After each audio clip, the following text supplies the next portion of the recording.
All right, guys, look, man, it's the kid, man. And welcome to Those Film Dudes. This is a working title, but it just came off my head. Those film dudes.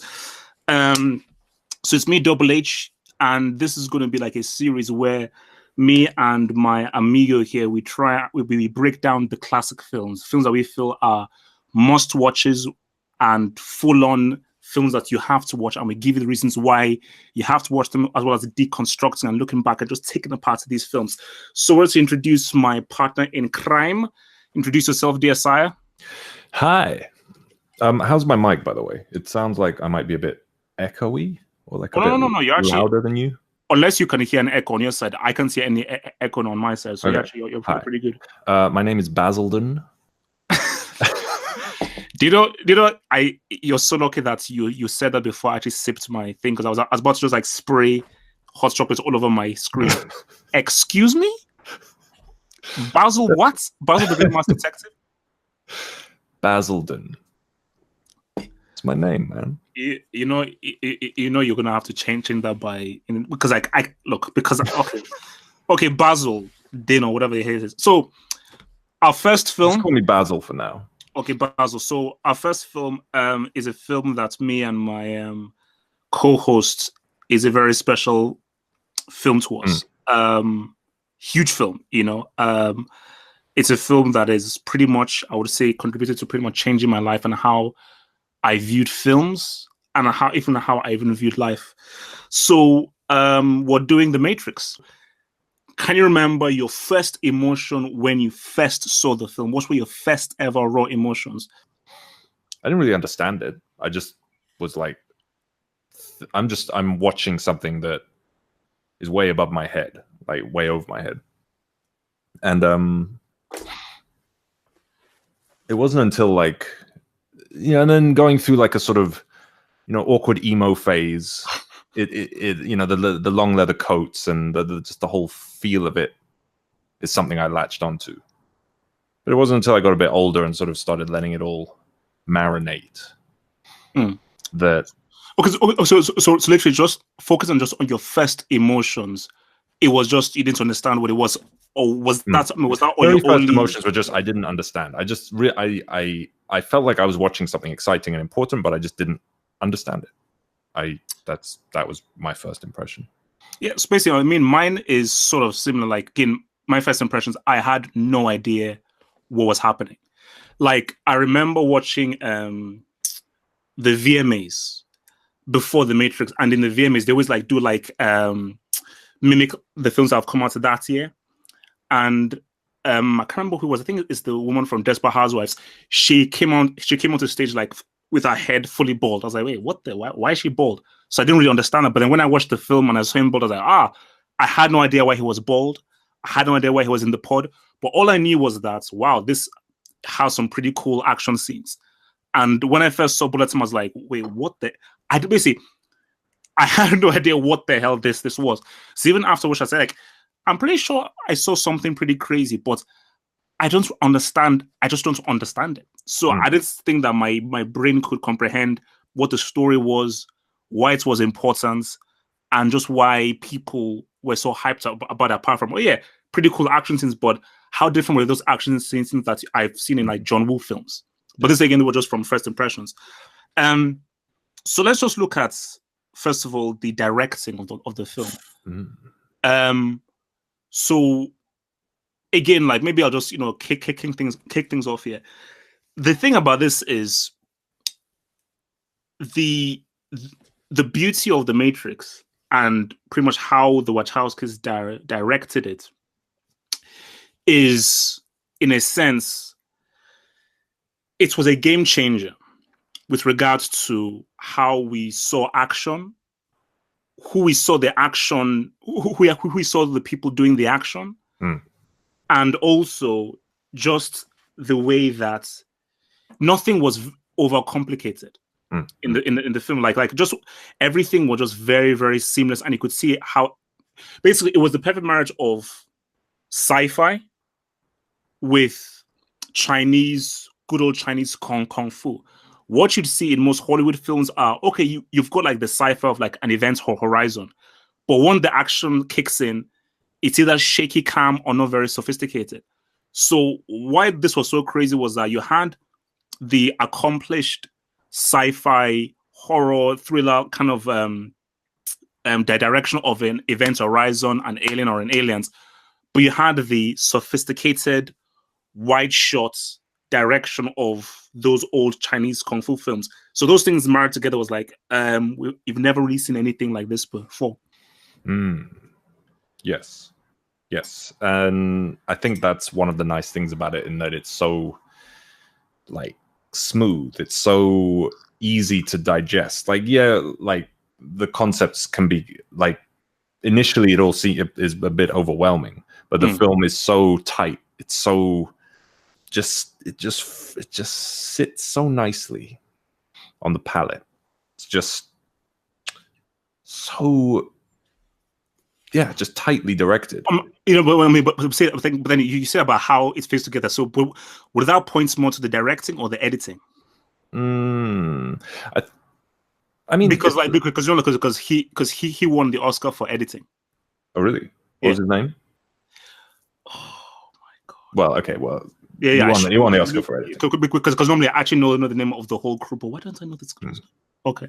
Well, whatever, it doesn't matter. Yeah, we should have that. I'm gonna try to. I don't know. Forget it. We'll do that later. But yeah, because Zach Steinberg. Okay. Cool. Yes. No. Because basically, for me, it's like, I think the smoothness, is to do with the editing. Because that thing is like, literally, there's not a wasted scene. In everything just goes boom, boom, boom, and everything. But I think with regards just to the directing, I just think the key thing is the look. That green look is key, and I think that green look also goes to, basically, it's a mixture of the green look and the blue look. Green look whenever you're in the Matrix, that very hardened blue look when you're in the real world. And again, I don't know why it reminds me of Events or Horizon. I don't know why I picked that film. Like that very cold, metallic kind of feel. Well, whenever they're like in the real world. When they're in the real world, it's kind of similar, that bluish, cold kind of feeling. And it's got Lawrence Fishburne. That could be why you're thinking of it as well. You know what? No, maybe that's good. But for me, I just feel like, I think the high points, again, maybe you can talk more on this, is the directing of the action scenes. That was a game changer, because before then, again, let me even use Batman as an example, Batman 89. So they hire Michael Keaton, and look, big, huge movie. I'm not going to train Michael Keaton to do action scenes. I'm just going to get an action guy to do the action scenes for Michael Keaton. Same thing for me. I'm not going to watch Michael Keaton do this ballet thing. They're going to hire a ballet dancer to make Batman move like that. What the Wachowski did that was groundbreaking was, you're going to watch this film, and this Ken Reeves, from Bill and Ted, from Dracula and all these films, Johnny Mnemonic, Lawrence Fishburne, Furious Styles, what you know from all of these films, and King of New York, it's them. No cutaway. Because again, like I watched this really good interview with Michael Jai White, and he said that you see, editors were trained to cut around actors because that actors were not very good. So editors were just like cut, click, click, click, click, click, click, click, click, click. But for this Zack Steinberg and for the Wachowskis, it was a whole new experience, because wait a minute, these are two Hollywood stars, and I don't have to actually do that much cutting because they're doing everything. And just when you just saw that the dojo scene, it was like, this doesn't make any sense. Like, these are the actors. Like, where are the stunt coordinators? There's no shaky cam, no close up and everything. So for me, that in itself for me was the biggest game changer, was the action scenes with the actors. So okay, so let's move over to the acting now. And this is a tricky one. Yeah. Because it's definitely, I'd say, one of the weak points of the film. Not to say like the acting is bad, but it's something in, I don't know, there could actually be more of a thing of directing, where just apart from Lawrence Fishburne and Smith, and also Joe Pantoliano, everyone is very wooden, like almost robotic. But then Smith has to be wooden, like right. Smith is a robot, like he's a machine, but so is everyone else. Like in terms of how they perform, like Trinity is very robotic, and Neo is it's Keanu. Mm. He's very wooden anyway. And so is everyone else. And it's just kind of like, it's only like Morpheus has any like sort of, I don't know, actually maybe like Tank. He's also quite a character. I mean, but let's even look at Keanu Reeves. He's not a good actor. No. And I think we've been back and forth with this whole thing with Keanu Reeves. Because again, if people may not know, Brandon Lee was supposed to be Neo. But obviously, unfortunately, he died before they could cast him. And again, that would have been a whole crazy different movie. But I mean, we talked about it like regularly. Yeah, no, yeah. It's basically like look, I don't even want to think about it because it just makes my head like blow up. So, but my thing about this is that Keanu Reeves, this is what you call great casting. Where, because the key thing about this, and maybe you'll talk more on this, the soul and core of this film is Morpheus. Everything, even if Neo is the main character, everything and the center, the heartbeat of the film is Morpheus. I don't know.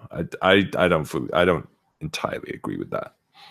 I think he's just one of the most entertaining things about the film, but I don't think the film revolves around him in any way.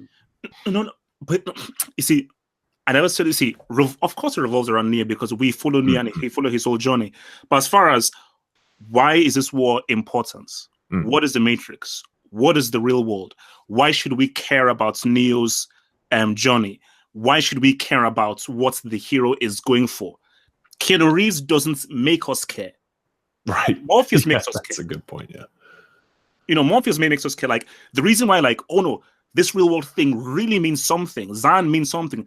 Why we have been changed, it really means basically the key scene. And again, when I was an actor, you know, this was a scene I always did for my auditions, which is, you know, when the Matrix was first built, blah, blah. And that scene signifies a very important part. And again, the person who leads that, like, I think he says about maybe 5 words in that scene, but the person who really leads that scene is him, is Lawrence Fishburne. Hence why the Wachowskis, they said, no, if Lawrence Fishburne doesn't do this film, we can't do the film. So they fought for him more than anyone, for Fishburne to do the film. So that's why I feel like he is the heart and soul of film.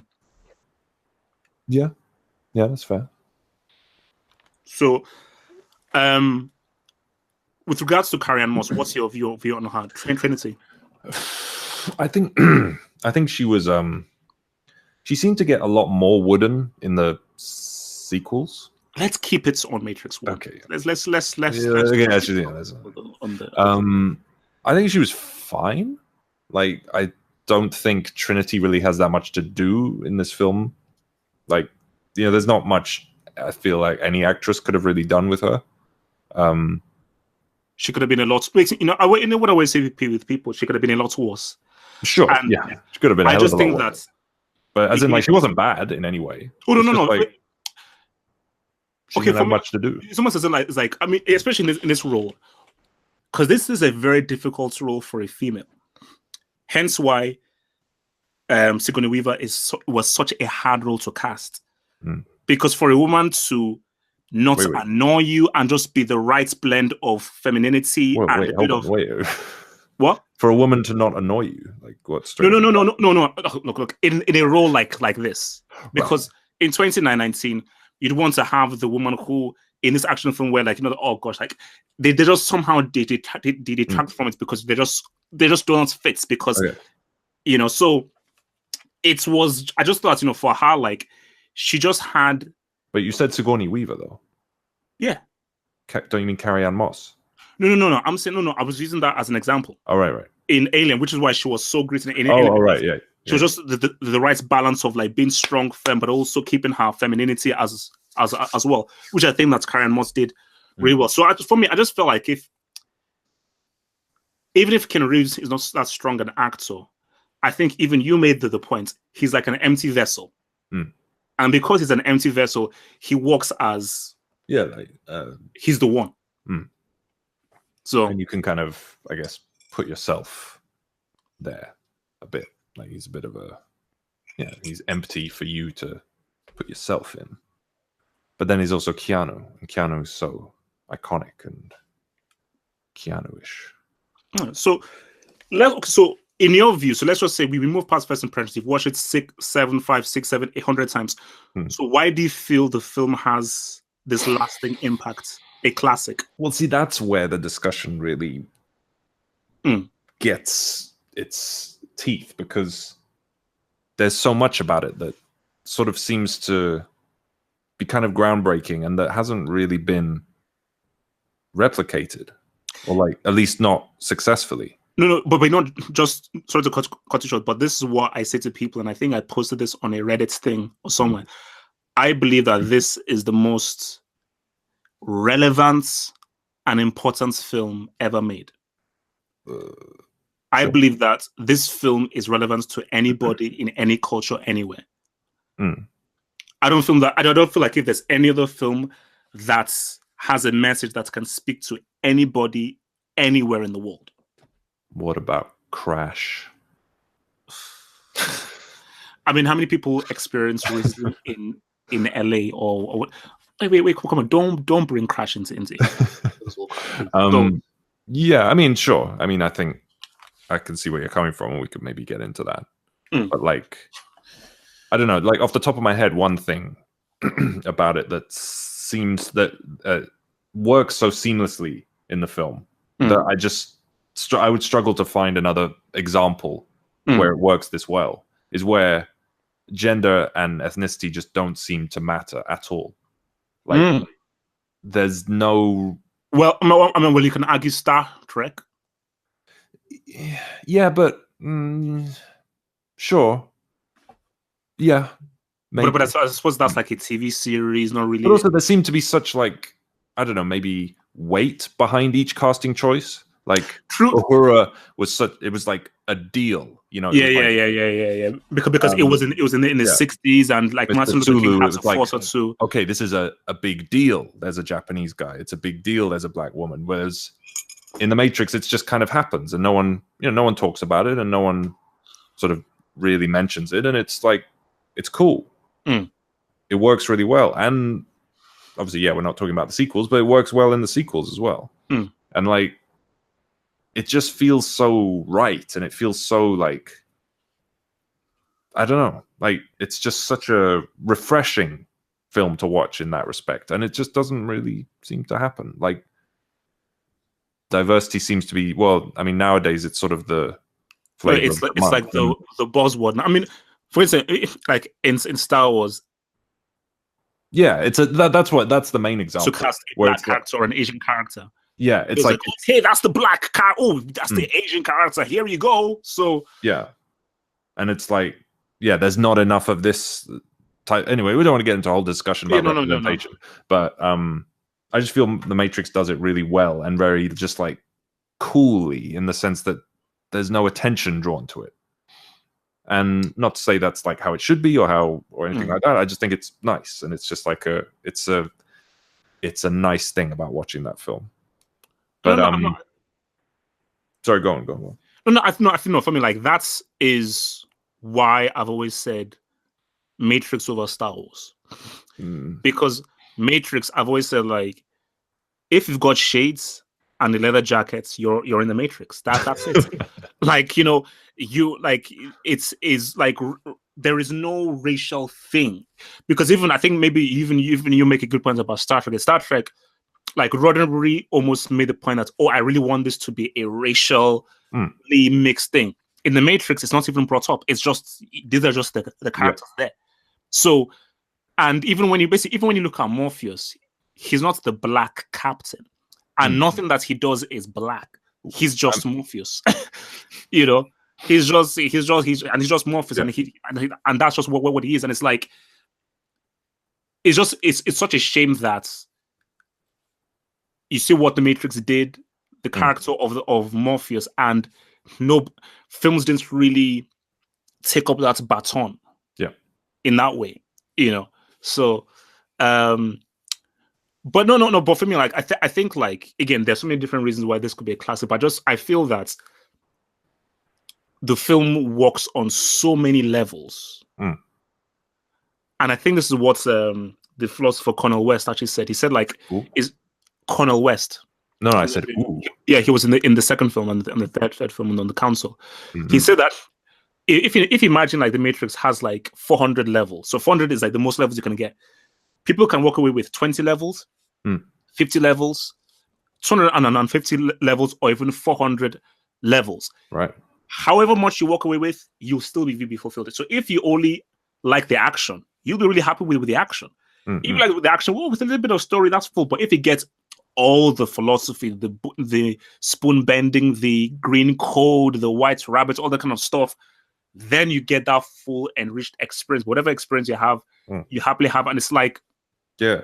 You know. And again, I don't know. I apologize for keep bringing up the sequels, but like I think that's one reason why people might argue the sequels don't work where the Matrix does.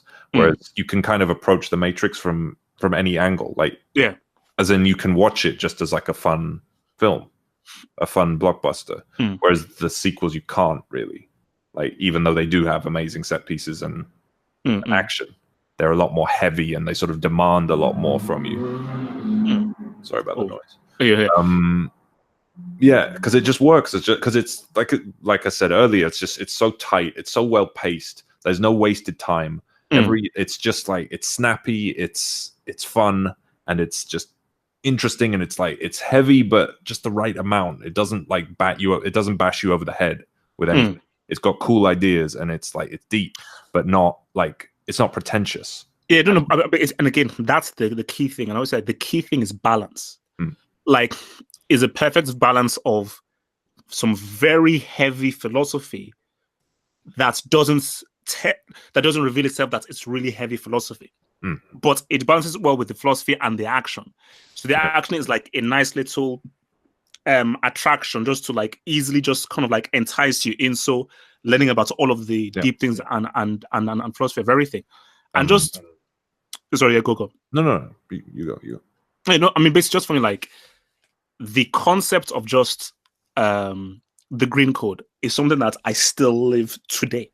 Of like, at first you don't see any, all you see are just lies.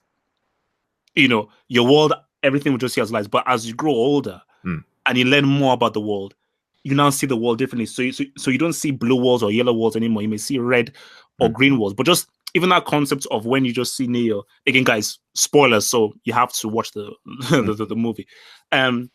Just when you just see him see the green code, that is such a powerful thing for life.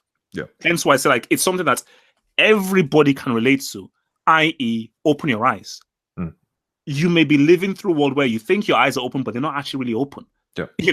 That everything that you're viewing in the world are just lies. That, and again, it goes back to the character of Cypher. Ignorance is bliss. That most people in the world are ciphers. And the beauty of, because again, when I first watched the film the first few times, I'm like, look at Cypher. This guy is a fool. Like, what the hell? But as I grew older, I was like, I would be Cypher. Because and that's what makes the film so good, because it doesn't make Cypher just a black and white character. Because when you're older and you're more sophisticated, you say, wait a minute. So what if this is the real world? So what if this is the truth? I'm not happy here. But that again, it's just like showing again just how smooth it is as a film in that it doesn't bat you over the head with that idea. It just gives you it as just like a nice. It's just there on a plate, and you can take it if you want. You don't have to. It's just there. That idea of like, ooh, like, what? Like, why would you want to be in the real world? Like, what's just raising that question. Yeah. It just leaves it there for you. Like, what? Why? What the hell is the point of the real world? Like, it's miserable. It's cold. No, but see But the key thing is how you switch from when you watch it when you're younger to when you're older, because Cypher is represented as the bad guy. Yeah. So because he's represented as the bad guy, when you see him sort of battle against the real world, that's when you're younger and you're less sophisticated viewing the thing, you're like, oh my, Cypher is the bad guy. He hates he hates the real world. Oh no, that means the real world must be great, because if Cypher is the bad guy, everything he does must be bad. Yeah, and the film still works if you view it that way. No, like, you saw like you said, so it's a sophistication thing. When you get older, you can get more out of it, and it just still works and works and works. Yeah, no, but I think that's why, like, even when I now watch the film now and I look at Cypher, I'm like, yeah, obviously what Cypher did to Homeboy was bad, but I mean, his whole thing of like, yeah, like the real world doesn't seem so great, and it just goes to that. If you know the truth and you're living the truth, but you're not happy living the truth, what's the point of living the truth if you're not happy? So it goes back to the point of maybe the whole point is not about finding the truth and living the truth, is just being happy. Or even just what even is the value of truth? Like, as in, like, why does truth matter? Like, why does the real world matter at all? Like, what's the advantage of, okay, yeah, you're free, but for what? To just run from machines? Yeah. For the entirety of your life, to just live cold and like miserable? And that's such an interesting question. And again, it's just there for you to take if you want it. Because so many films would just take that idea and just bash you over the head with it. Like, are you thinking about this? Isn't this interesting? It's like, and then you just like, it just makes it like, like gross. Like you're just there for a sermon. Yeah, no. It's but even like, I think, because again, I was watching. Have you watched Office Space? Yeah. And have you watched Fight Club? Yeah. It was crazy. So I was watching Office Space, and then I'll say, wait a minute, because Office Space, Fight Club, and Matrix all came out in 1999. I didn't know that. They all came out in 1999, and they all tell a very similar kind of story, i.e., someone who is living life very mundane, and then they're now challenged to break that mundane life in a very dramatic way. That's interesting. Yeah, I never thought of that.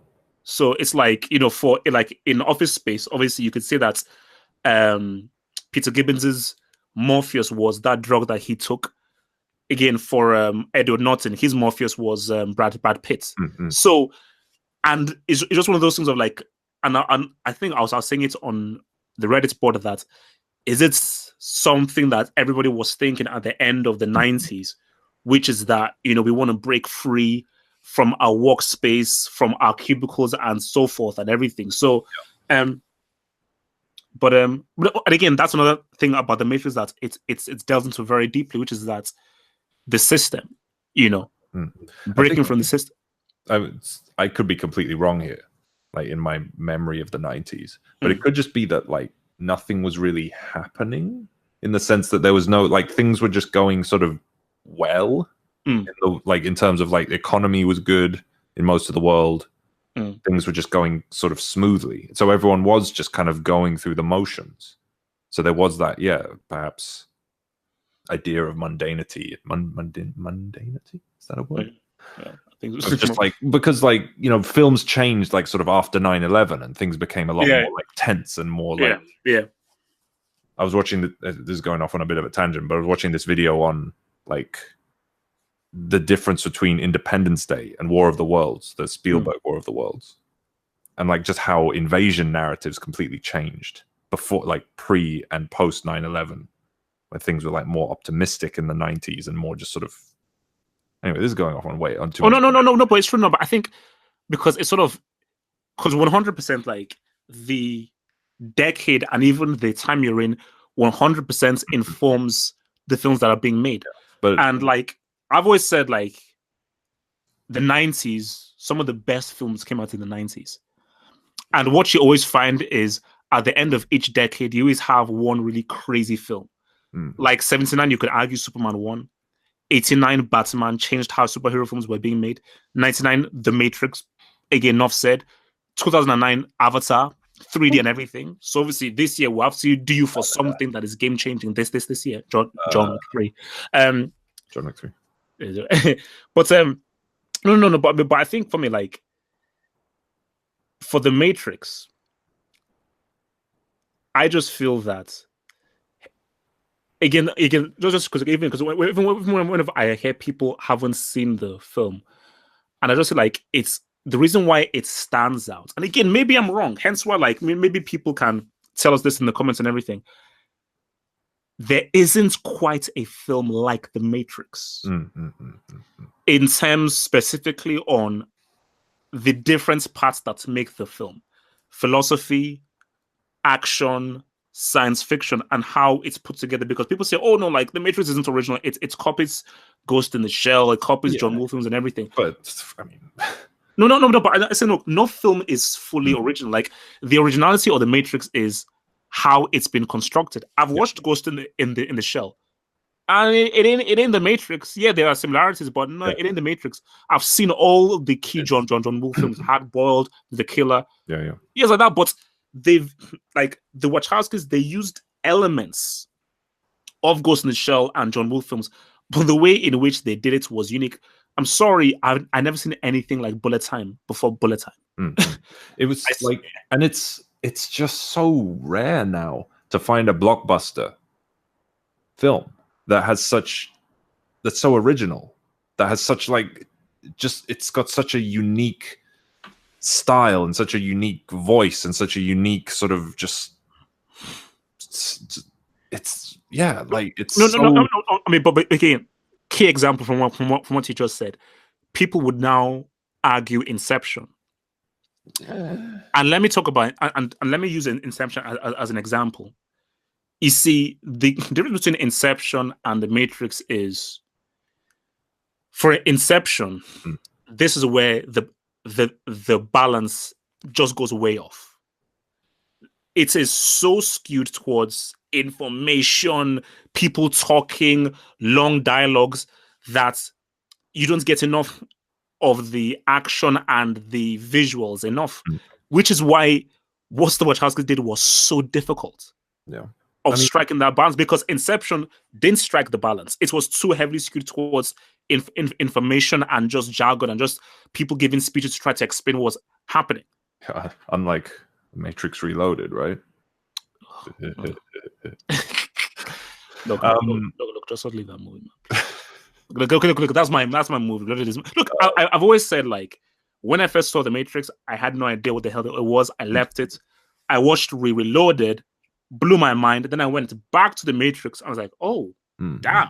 So really actually made me appreciate The Matrix. I think one thing about The Matrix as well, it's just like, it's very rare to see something nowadays, I feel. Maybe it's just when you're getting older.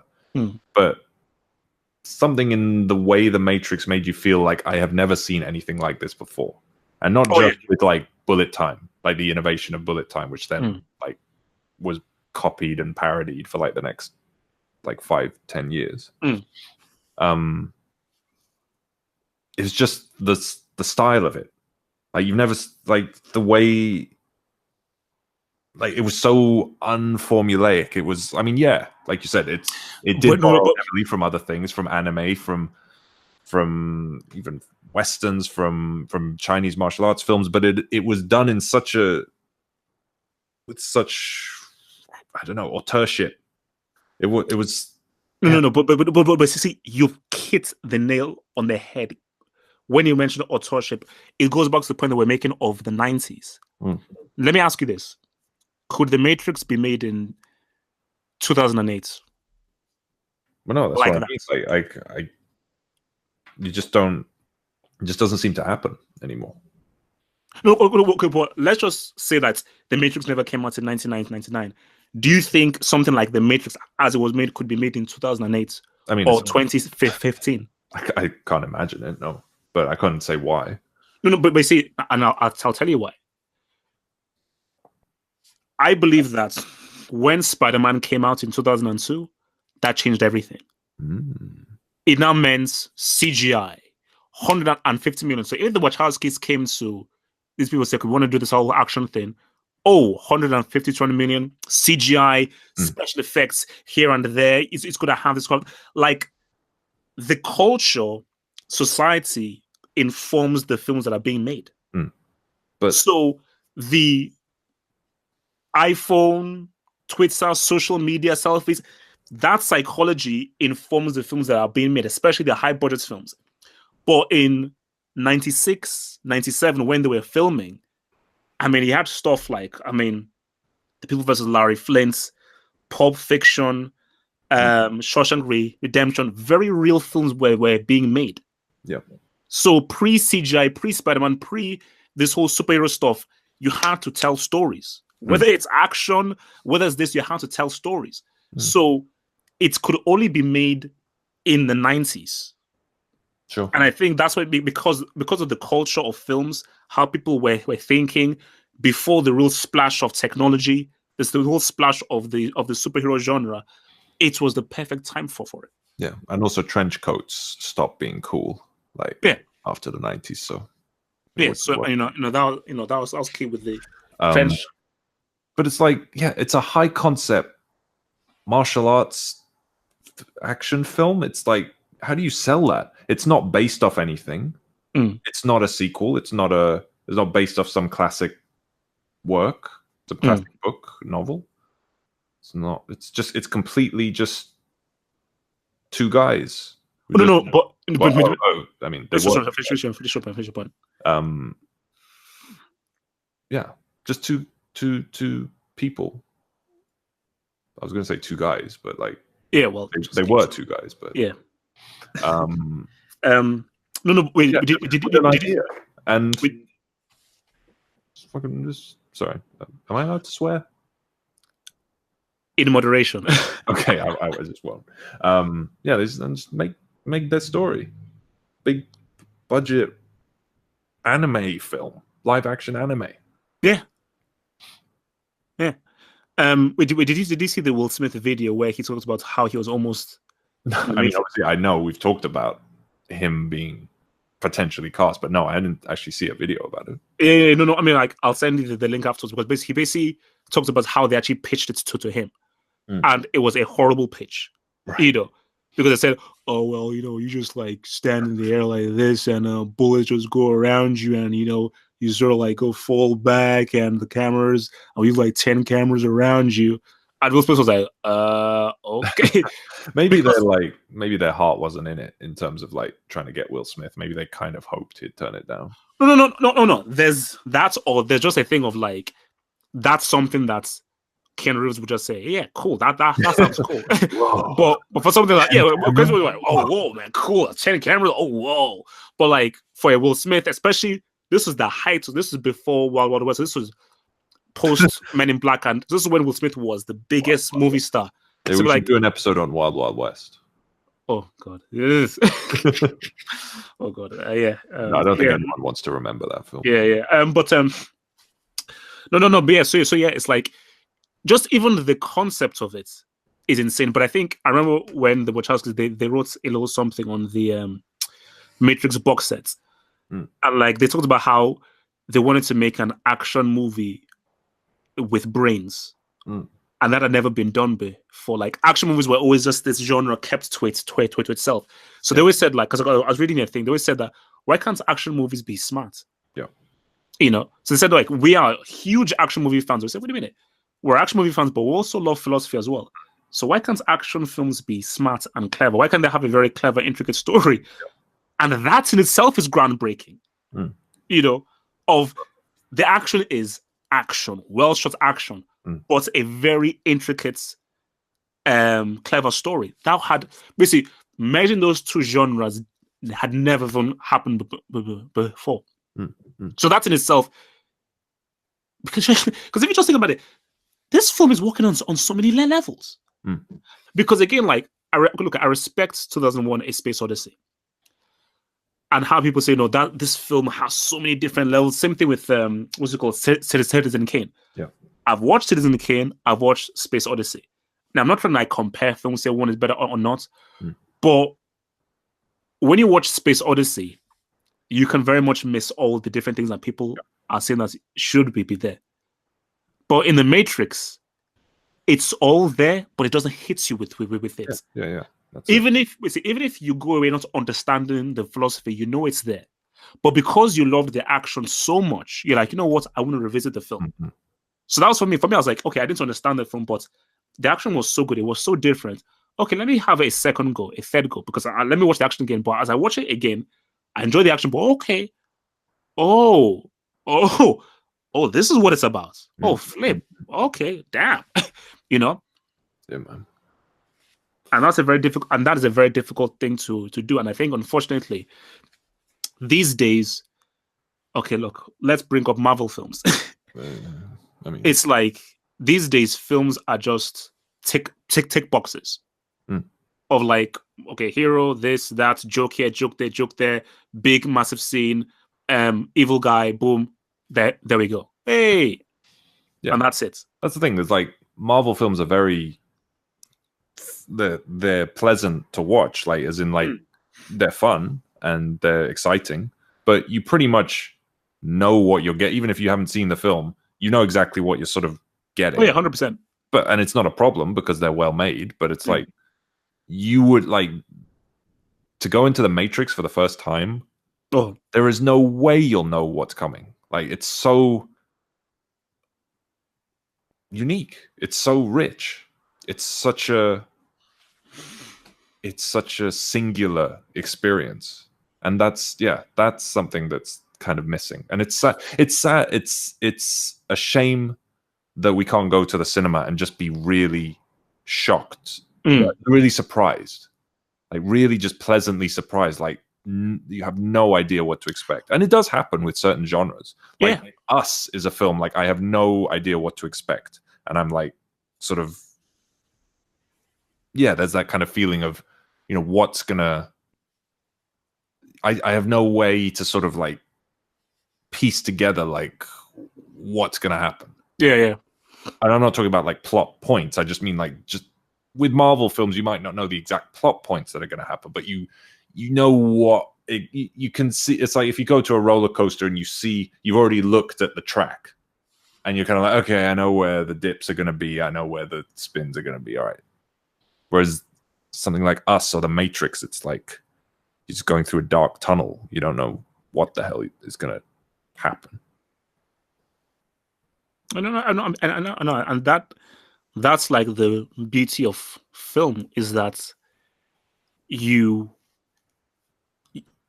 to go into a film where you don't know what's going to happen, and it hits with new things, and you're like, whoa. That's how film is supposed to be. And I think it takes like the industry and people willing to take risks, because trust me, there is another Matrix out there. Man. But a producer is just too afraid to put the money into it. Simple as that. Like in the sort of big budget film culture now, I don't see it happening because. No way. Like no producer is, especially with what Marvel are doing now and DC. No way. Yeah. Like the way that the world is with all the superhero films and the big budget films, and how it makes business sense to play it safe and get $1 billion or something. There is no space for a Matrix. Like what? So you're gonna a high concept film and that isn't based off a comic book, doesn't have a built-in audience. Give me a break. The Wachowskis themselves haven't helped the case much with like there's like Jupiter Ascending and you know with I don't know if that was actually based off something, but as far as I don't think that was an original thing of theirs. Yeah. And it, you know, it's sort of like it's not making a good case. No, but actually, I mean, just briefly, I mean, before we sort of like wind this down, I want to just talk a bit about the characters. Smith, Hugo Weaving, like that was a bloody good performance, man. Very well cast. Very well cast, because that's a difficult thing to pull off. The way he pulled it off. I like what he said. Oh no, it's actually the Wachowskis who said it. That apparently that Smith's voice was just Hugo Weaving doing an impression of the Wachowskis. Oh yeah. Oh, Mr. Anderson. No, because it's like, as you said, because you know how you were saying like, oh no, everyone was very robotic. I was like, Smith was robotic, but right, but you could see it. Hence why it was such a good performance, because it was robotic, but there was a personality there. Yeah, and that's why it kind of like where there's that scene where his composure slips. Yeah, and he's like, you know, grabs Morpheus's head. Yeah, and he's like becomes a bit manic, and that scene it's great, and it's confusing, and it's like, what the hell is happening, but it's just so it's so cool, and he does it so well. It's I mean, Smith's a great villain. Oh no! But I think for me, it's like he isn't like the villain, bad guy, everything. Yeah. I just think that it was just such an interesting. What's the word? Is it antithesis? Sure. Okay, maybe it's say next. Was it? It depends what you're going to say next. Oh yeah, a good antithesis to Neo. Yeah, sure. Yeah. Wait, look, you're the English major, man. You should be telling me. I don't let you know. No. I mean, no, but yeah, I think, but look, man, I'm sorry. I mean, Morpheus, man. Look. I mean, he's really the only one worth talking about. No. Look, I was just trying to build up to it. Okay, well, what can you say? Because Neo, the thing with Neo, it's Keanu. Like, really, like that's no. Basically, it's like, I think you put it well when we had the conversation, because I've always said, I know this stuff, putting a better accent and everything, but you say, you know what, he works well because the thing about Keanu Reeves and his look, he's got a very good look. Yeah. Where it's like he's white but not quite white. Yeah. Because if he was just like a regular white guy, like a Chris Penn, like, okay, look, who's this cheesy white guy? But he's not. His complexion is white, but his features aren't white. There's something about that's like, you can't really quite place where he's ethnically. He's got the right look for. I mean, apart from Brandon Lee, who would have been perfect, but look. But yeah, he's got the right look for the film. We got the right look for the part. Like, he's tall, he's handsome, he's like interesting to look at. But it's like all the stuff that makes Neo kind of work and make you like him is a lot of just like, it is just Keanu. It's like how hard he works. It's how sincere he is. It's how just sort of kind of lovably wooden he is. It's like you want to like him. No, I mean, basically, it's almost sort of like with a Ben Affleck, you're like, no, this guy's just a crap actor. Yeah, because he brings a character, like if an actor brings a certain arrogance, which they sometimes do, and it sometimes works, it sometimes helps a role. Yeah. But like even Lawrence Fishburne brings a certain arrogance to Morpheus that's actually kind of, that makes him a bit, because he could, if you had someone else play Morpheus who was a bit more straight, like someone more like Keanu, if you had someone like him play Morpheus, he could have just played it like a really like sort of wooden priest, or like But, Morpheus. I didn't see Val Kilmer was supposed to be Morpheus. Yeah, and it's hard to imagine because like he has these weird little smiles that just seem a bit just arrogant. Like when he's talking about welcome to the desert of the, like he's putting on a show, even though he like says later that like, look, we try to we usually don't free adults once they reach a certain age. It's dangerous and the mind has so why are you making this big theatrical no but that's the key thing, exactly, but and that's like a bit of Lawrence Fishburne as well, like when he's like training him, like the little moves he does. Like this is what he said in his interview, and I was like, oh my gosh, I've got it. That's it. He's crazy. Morpheus is insane. and I think that because when obviously with actors, you always want to latch onto something that gives you that energy of like, okay, now this is how I now get into the mind of this character. And I think when Lawrence Fishburne read the part, he was like, okay, he's going to be insane. Yeah.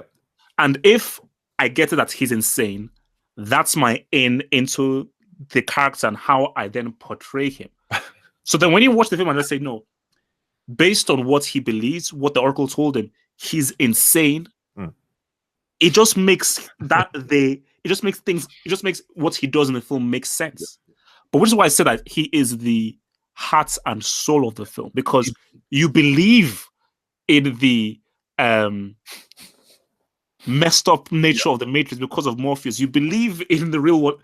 I actually want to watch this film now. He's one of the best. I don't know if he's one of the best, but he's definitely top three. Far one of my top three mentor characters. No. I'll go further. Morpheus, for me personally, I say top three characters in any film for me. Okay. I mean, I'd have to No, think. No. That's just maybe. That's just me. Yeah. I'd have to. But for me, definitely top 3 mentor characters For sure. in any film. Because that's a common thing, like a character like Morpheus, who like shows the hero the way, and he's got the wisdom and the knowledge, and he might be a bit eccentric and a bit old. But say again, you mentioned that word mentor, and that is why what Lawrence Fishburne did was such like a master stroke. If you're just to read that script of Morpheus, that's a Sean Connery, what's it called? They do it in Mortal Kombat. That's just a typical mentor kind of fatherly figure, blah blah. But Christopher Lambert as Morpheus. Yeah. Basically, it's that kind of. But he gave Morpheus like a character and a bit of a madness to him. Yeah. Where like even when you looked at his eye, he's beginning to believe like it was like no, this guy's crazy. Yeah. So yes, he's a mentor. But he's a mentor that has a character, a past that has an agenda. His agenda is like, I don't care what anyone says, this dude is the one. And I'm going to do anything to make sure that this dude is, and I'm going to obsessively make sure this dude is the flipping one. Because I'm a psycho, because this is, my whole life is dedicated to this guy being the one. Yeah. And he could have been really boring. Like, we've already 100%. said. But yeah, if you just take the lines as they are, like, could have been a really, like, just whatever character. Yeah, him and like just Keanu and Lawrence Fishburne, like their casting, I feel was actually such a big thing, and like what makes the film so watchable. Because if like Will Smith and Val Kilmer, in an entirely different film. Oh no, like that's why again, obviously since it's like a whole film, casting is crucial. Like, it doesn't matter how good of an actor you are, casting is crucial. There are really great actors that are just cast badly in a film. Yeah. It's like Al Pacino, one of the greatest actors of all time. Imagine Al Pacino as Superman. It doesn't work. Now, Al Pacino as Clark Kent in a dark psychological film would be bloody amazing. Call it the Clark Kent Diaries. But Al Pacino as Superman, I don't think it would work. So, casting is and I think, as you said, Will Smith and Val Kilmer, that's a wholly different film. Completely different film. Yeah, we'd be talking about it like, it was just this sci-fi film back in the 90s that had that had some pretty good special cool action, but it was just kind of weird and and just a bit boring and like just strange and like Will Smith. It was just it was a Will Smith film that was just a bit weird. Okay, so just as a last thing, most memorable scene in the film. Oh my God, look. I mean, for me, the scene I have two-ish, but maybe one.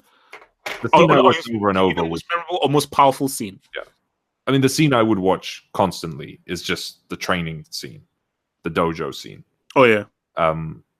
It's just such a great interaction between the two main characters, who are kind of the crux of a lot of the film. Like, they make the film so sort of. Well, no, I wouldn't say they make the film great, but they are one of the great things about the film is those two. No, and also one of the best lines of the film in that scene: "Stop trying to hit me and hit me." That's such, but that's such a deep. That's a bar. That's such a deep line. Yeah, there's a whole bunch of great lines just in that whole scene, and but that is that's a huge one, and the action is great. You can tell they're having so much fun with it. It's really well choreographed. It's great camera work. Oh yeah. The camera work in that thing is insane. And it's them.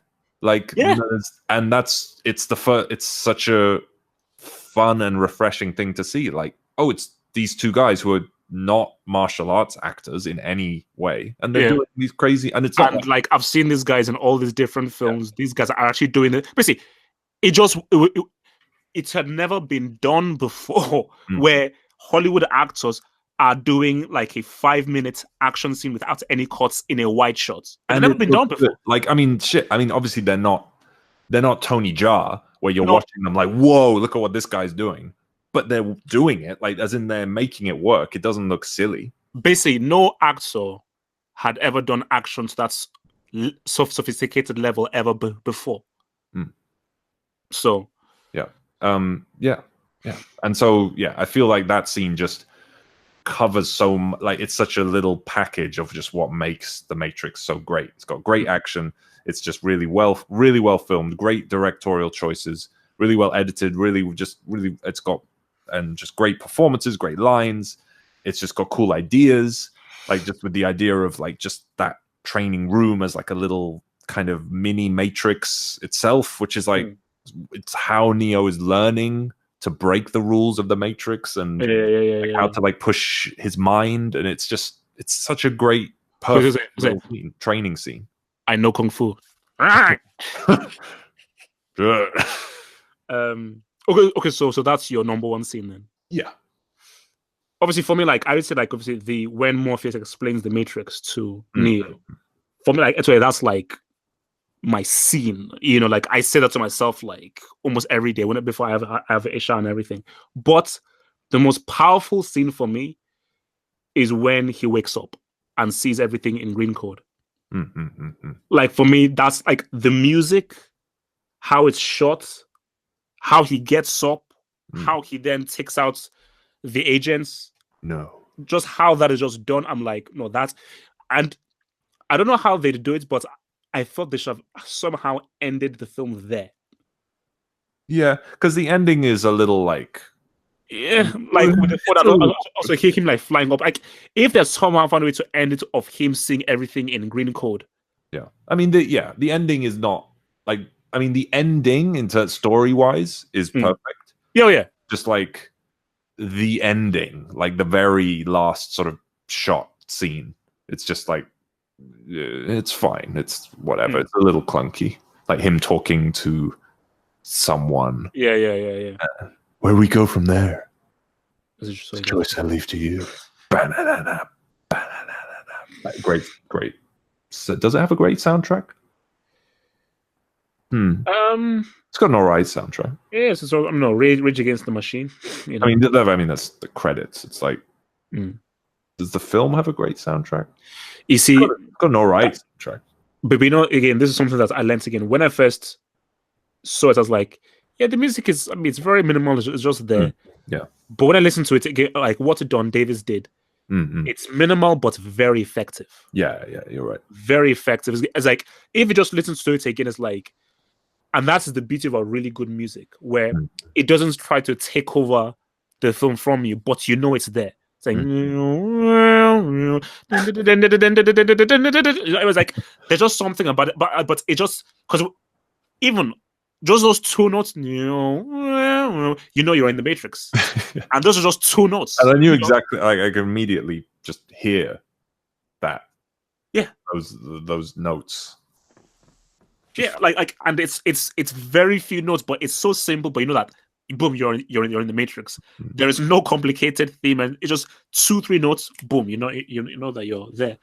But yeah, no. I mean, yeah, like, look, man, Matrix. It's like again, you know, if you've seen the film, I think it's maybe time to watch the film again, maybe with a much more refreshed view, based on what we've said on it. But I think it's definitely a film that I think just even what you were saying of like, I don't think a Matrix can ever be made again.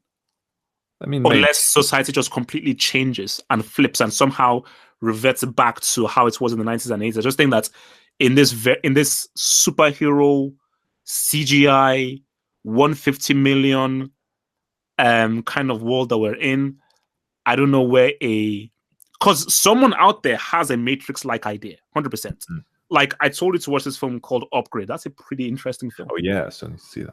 Yeah, and I know you like the film, but it's like Upgrade. Upgrades. So yeah, it's So any final thoughts on Enter the Matrix? Well, on Enter the Matrix, no. Oh no. On the Matrix. The Matrix. Terrible game. A few good levels here and there. Look, I mean, it's been one of my favorite films for like as long as I can remember, since I saw it, really, and it's just great. Every time I watch it, I'm just always thinking, this film is so fucking good. It's just so good. It's just so like but what about it is so good? everything. Like everything we've just said. I think we've covered most of the things that I think just sum up why. It's even just the opening. It just opens it's so slick. That opening is bananas, man. You're just looking like what is happening. Like the visual, just the use like a comic. No, wait. Let me just I need to make these points. That was a very key aspect. I think he's Jeff Darrow and Steve Scroce. I think they were the storyboard artists. Right. Yeah. Now the key thing about this is that when you look at most storyboards, because this is getting a little bit into detail now. Most storyboards are very basic. Yeah. Just very basic, like stickmen, slightly detailed stickmen. But what Jeff Darrow and Steve Scroce did is like the storyboards were like comics. Yeah, you could basically sell them as a comic. Yeah, so it was like fully made. So when you look at the shots of like the opening shots of the policeman with his torchlights and the kind of zoom what's into him, that's what you'd see in a comic. Yeah. So a lot of the pilots, if you just press pause, they're like comics. Yeah. And that's a huge thing of just the visualness of the film, of like how because they were such big comic book fans, they wanted the storyboards to literally be, these storyboards are like the bloody film. So, yeah. But like, yes, but for me, like what makes the opening such a good sort of summary of how just high class this film is, it's like the way it sets up the situation of the film without saying anything. It uses the visuals to let you know what's happening. So when Trinity is being chased by the agent on the roof, like over the rooftops with all the police like trailing behind, it's using the visuals to tell you what the situation is. It's like that this agent is not like this agent and Trinity are at a different level to regular people. And like, you know what I mean? So like with just them with like, shots of the policeman stumbling, and then it goes to a shot of the agent and Trinity. You don't need an intro, no big text or anything. And then back 100 years ago there was the blah, and agents, they are the blah blah blah. It's literally just, they don't say anything about who the agents are. Nothing is actually said. These guys in suits just get out of a car, and you're like, okay, these are just some FBI guys or whatever. But then like you start seeing like, oh shit, like. This film is strong. Every time you see the policeman stumbling, it will then show Trinity and the agent, and they're like just gliding across the roof. And then your head is like, whoa. Why are they so already? Your brain is already like, wait, what the hell is happening? Yeah, and you're like, okay, so who's and so you don't know at that point who Trinity is, who the agents are. You assume Trinity's we're on her side. Maybe we don't know.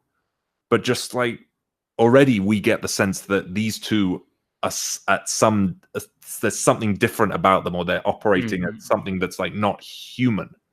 And that kind of sophistication and that just like coolness and that use of cinema language with that, no showing, not telling kind of thing. It just goes through the whole film. You hit the nail on the bloody head. You hit the nail on the. Again, I'm sorry, I don't mean to bring this up. I've got to bring Nolan into this whole thing and in Inception. Sure. Showing, not telling. Oh my God. It's like showing, not telling. Like, that's for me is the hardest but the most effective thing to do in film. I don't want a character giving me 2 speeches about what's happening. Can you show me in 3-4 scenes what this is about? What your story is about in 3-4 scenes? Very few lines. Yeah, because it's cinema. It's a visual storytelling. And so you have to tell, like, it works so much better when you tell the story with the language of cinema. And that's what I feel The Matrix does really well as just being fun, being interesting, being deep, being just a great film. It's just a great piece of art. But then, to the point you just made, you look at the Morpheus scene where he explains the Matrix. A lot of explanation, a lot of text, but look at how well it's presented and edited. Because that is something that could be very bogged down of like, man, this guy's saying a lot of stuff, but how it cuts into those two sections of like when they're in the White's room, then when they're in the desert of the real, you know, but it's done in such an interesting way with the visuals, you know, showing the babies, the fields and so forth, that even if he's explaining it to you, it's still done in an interesting way that you can still sort of even first go through. You're like, I may not have gotten everything, but I get the general idea of what he's saying.